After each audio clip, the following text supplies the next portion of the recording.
the thing that people don't understand is that women go through something called menopause. It's been known. I mean, I heard about it when I was in my 20s, obviously. Most people, men inclusive, have heard about it. I didn't hear the term andropause until, I don't know, recently, like in the last 5 or 10 years or so.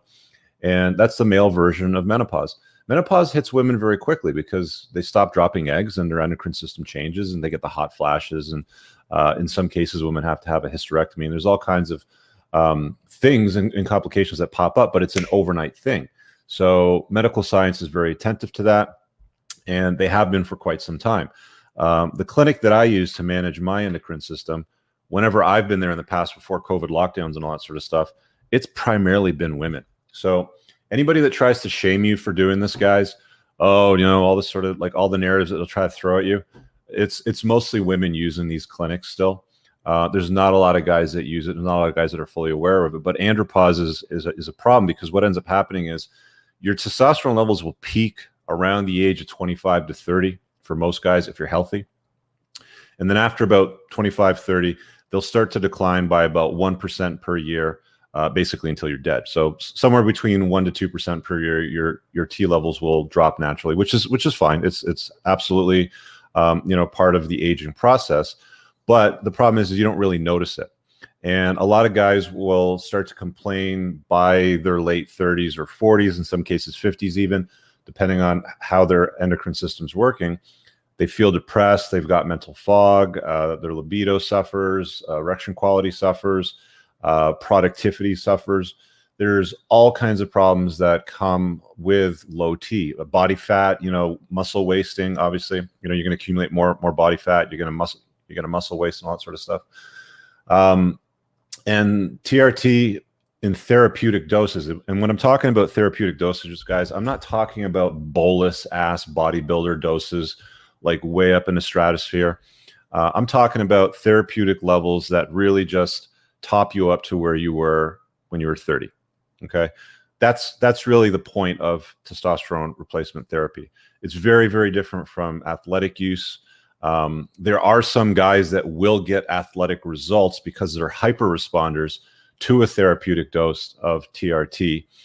It's strange. I was watching this video the other day, and I'm going to dispense some resources, for you guys as well, channels that I think that you should check out that I've followed as well. But they basically dosed a bunch of guys, I think it was 40 or something like that, in 100, 25, 250, and 500 milligram per week dosages. And there's hyper responders in each group. So you could have on a 125 milligram dose per week, which is essentially a therapeutic dose, be a hyper responder and have blood serum levels at like 3,000 nanograms per deciliter, which is huge. Essentially, most bodybuilders would be in that range because you're a hyper responder and your body reacts very, very well to it. Other guys, 125 milligrams per week will do almost nothing for them. So it's a bit of an edgy science. And if I'm being honest, you can't really trust your medical practitioner to do the right thing for you because a lot of them really don't know what they're doing. I get really nerdy and geeky on stuff that I'm interested in. I've always been that way, will always be that way when it comes to cars, shopping for cars, anything with self-care. I'm fastidious about it. When it comes to sleep, like I spend a lot of money on a mattress, on a chili pad, which cools a pad, excuse me, and all that stuff, just because it's super important to me. So I of course do all the research and the studying behind it. I'm gonna have to drink some here. Fucking choking up. Too damn hot, this tea right now. Let that cool down. But yeah, you can't rely on, as weird as it sounds, you can't rely on a medical practitioner to always do the right thing. One of the things that I've noticed being part of some Facebook groups that have TRT discussions in them, and join some. I mean, just search on Facebook, for TRT, and you'll be able to join it. You can see what the discussions are. The standard dose seems to be like the cookie cutter dose is the guy doesn't feel good. All right, we'll give him 200 milligrams a week. A AI, which stands for a aromatase inhibitor, which I'll talk about a little bit more, and go have some fun. And it's no wonder you see guys in there, you know, complaining about things like back knee, you know, they get accelerated hair loss, you know, anger, mood issues, and stuff like that, because they're just using a cookie cutter treatment for, you know, a lot of these guys. And telemedicine, you know, is one of the ways that they dispense this. So if I'm being honest, you need to take ownership for how you feel and what your treatment regime looks like. I've seen them do really, really dumb things, like a licensed medical practitioner, a freaking doctor that went to school, will encourage you to do a once a week shot. Or in some cases, I've even seen some guys say that, you know, I have to go into the medical facility and they inject me once every 2 weeks, which is insane. To load up a syringe like this, which is probably going to be a 3 milligram dose, a full dose like that every 2 weeks is going to give you a big, huge spike in your testosterone levels, and you're going to feel crazy probably within about 36 to 48 hours. And then it's just going to go on the decline after that until it goes up in a big spike again. And that's not how your body produces testosterone. Your body, like your gonads, your balls, will produce somewhere between 7 to 15 milligrams per day. So why would you go in and throw in like 200 milligrams into your body over the course of 2 weeks, and then go back again and do that again in 2 weeks and have these huge roller coaster rides up and down when your body's doing this every day to make sure that you've got steady levels? And then some medical clinic comes along and says, yeah, you know, you got low T, come in, we'll do the shots for you. Here's an AI, and then boom, you know, they give him like a huge bolus shot, and it's like, boom, 36 hours later, he feels like a bodybuilder. And then, you know, 10 days into it, he feels like crap again. So you've really got to take ownership for it. Even to this day on my bottles, it says inject 0.25 mil as directed 2 times weekly.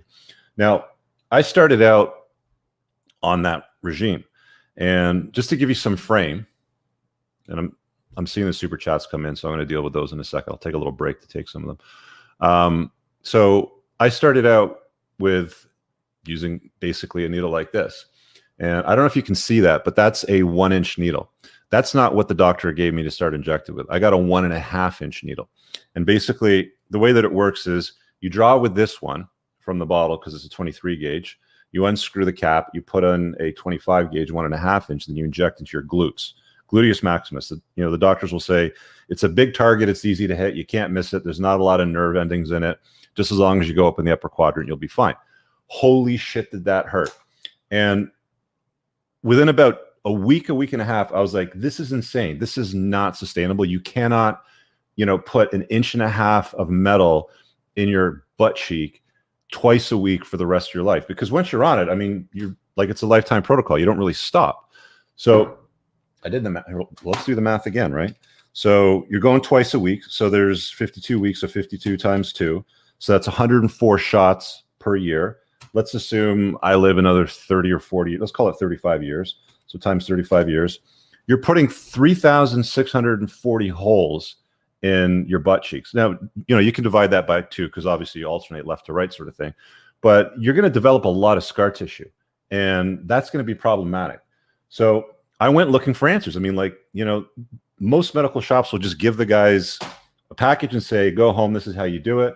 And it's like, how is that sustainable for the rest of your life? So I found smarter guys on the internet, and I started to realize that there's a backfilling process. So I'll explain that to you.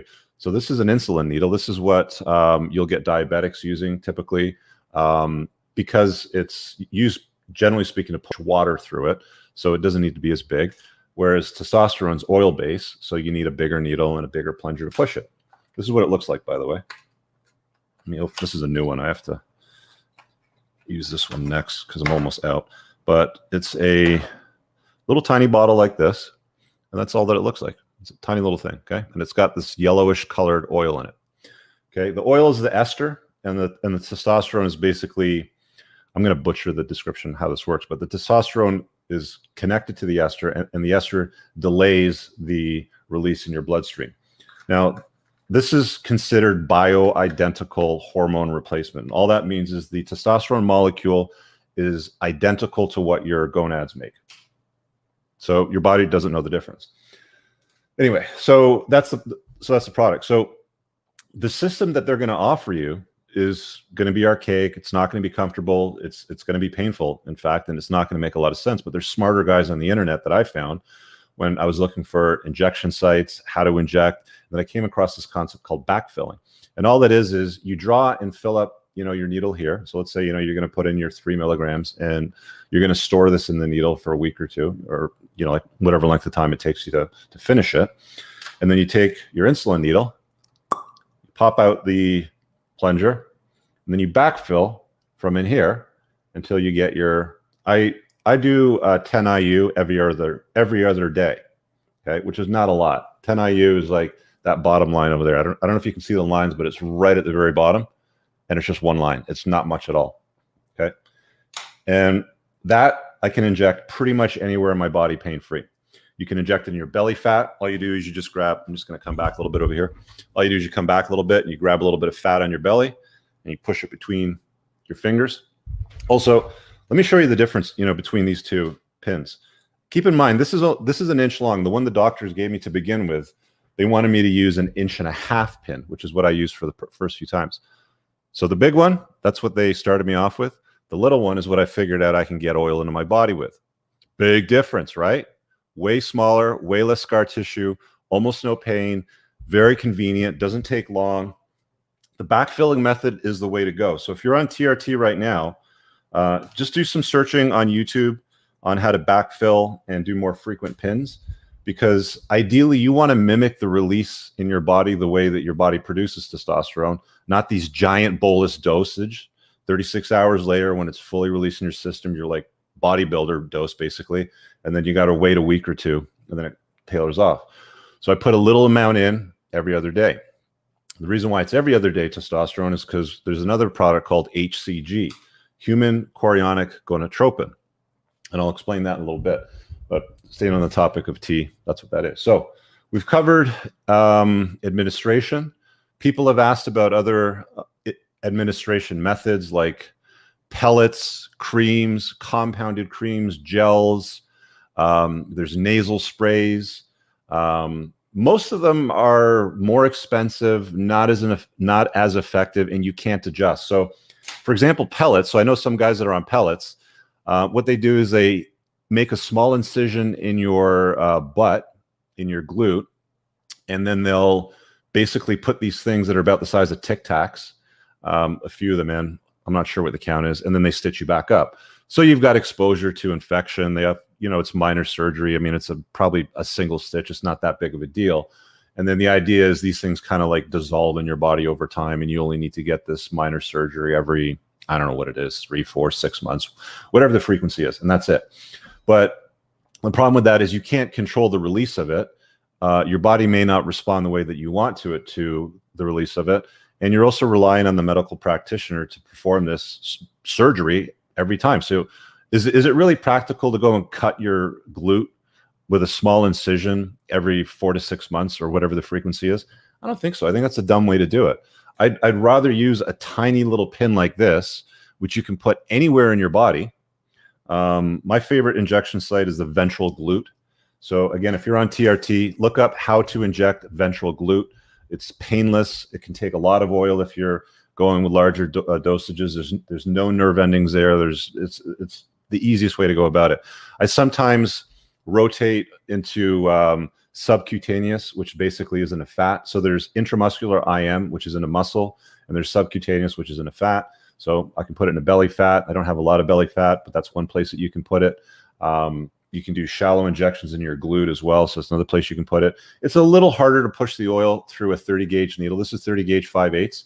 So you do have to push a little harder, but ooh, big deal. Who cares? I'm a guy, I've got some muscle in my hand. You just push, it's just about applying some leverage to it. Let me catch up on some of these super chats so I don't lose some of these, because this is probably going to go on for a bit to cover here. Renegade Wingman, pay attention class. RCs always drop top quality gems. Be well. Thanks, bro.